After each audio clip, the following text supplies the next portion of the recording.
notre champion du concours d'hier, donc Ringo Starr, qui appartient donc à Madame Léa Junier-Laboisse et à son papa Denis, qui tient le taureau aujourd'hui. Donc Ringo Starr, il est né le 14 décembre 2019 au Guec-Boileau, dans le Puy-de-Dôme. Il a été acheté donc, dès son plus jeune âge donc, par l'élevage Laboisse, donc à environ 9 mois.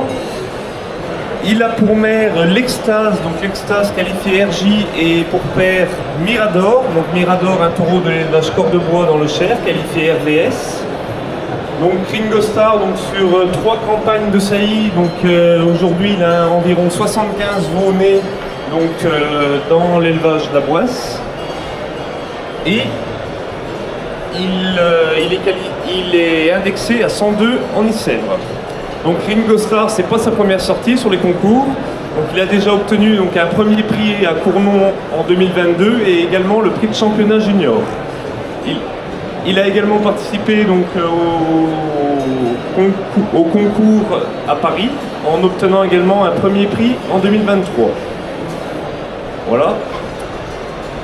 Dans son pédigré, on retrouve notamment le taureau Invictus. Invictus, donc taureau phare du GIE Charolais Leader, qui s'est fait remarquer de nombreuses fois donc, sur les concours, notamment à Paris en 2017 avec un premier prix et le super prix d'honneur à Moulins en 2017.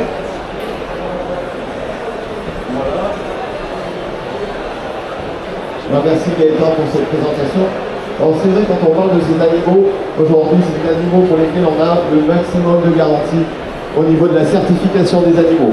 C'est-à-dire que quand vous allez dans des élevages qui sont inscrits au Airbook, vous avez toutes les garanties pour l'achat de reproducteurs, que ce soit sur l'ascendance des animaux, puisqu'on a un pédigré qui est certifié depuis des générations.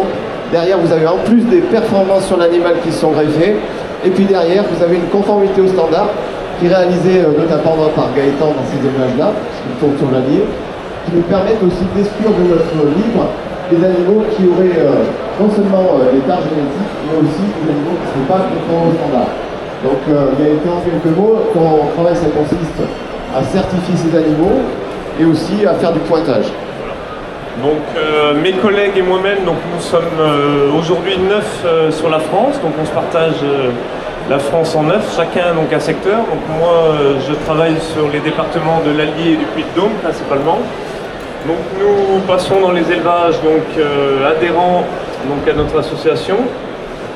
Donc ça représente aujourd'hui 200 élevages par technicien.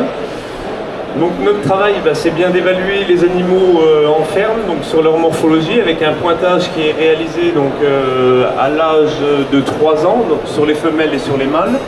Donc le pointage adulte consiste donc à évaluer une trentaine de postes sur les animaux. Dans un premier temps, nous allons évaluer donc, le développement musculaire de l'animal, donc avec les postes donc, de dessus d'épaule, largeur de dos, l'arrondi de culotte, la largeur de culotte et l'épaisseur du dos, qui est très important. Ensuite, nous allons passer au développement squelettique, donc notamment avec l'ossature de l'animal, son développement par rapport à son âge, sa largeur de bassin et ses longueurs. Et puis enfin, donc le troisième poste très important, c'est les aptitudes fonctionnelles, avec donc les aplombs qui sont très importants en élevage. Il faut que la vache ait de bons aplombs, les qualités de race, et puis également l'harmonie de l'animal en général. Voilà.